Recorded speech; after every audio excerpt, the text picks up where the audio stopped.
Hey, HRpreneurs. So listen, I want to encourage you all with something that a lot of people don't talk a whole lot about. You may have found yourself in a position where you were laid off, or maybe you are feeling the nudge to leave your job, or maybe your contract is ending, or you're just ready to leave. I heard a statement years ago and I'll never forget it. And it said that how you leave a thing is more important than even how you begin it. And here's the reason why this is so important for this particular story. I worked for a particular client, not a client, but I worked for someone.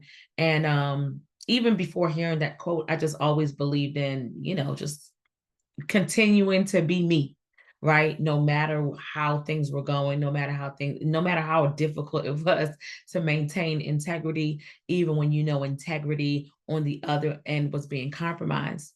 So that wasn't the case in this particular incident, but I remember there was an employer, there were some things that happened, and I no longer work there.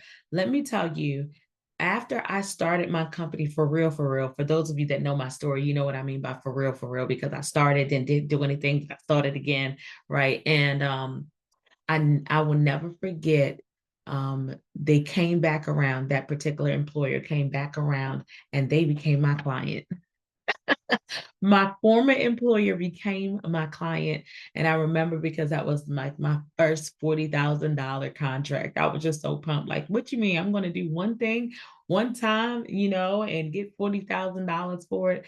And that was just such a blessing. And I just wanted to encourage you all with that because even even in the travesty or uncertainty or whatever it is, and how you feel like you're leaving a thing is so important because you never know when that person comes back around and is able to be the footstool that you actually needed in your time of need. So again, don't forget, HRpreneurs, how you leave a thing sometimes is even more important than how you begin it. So end well.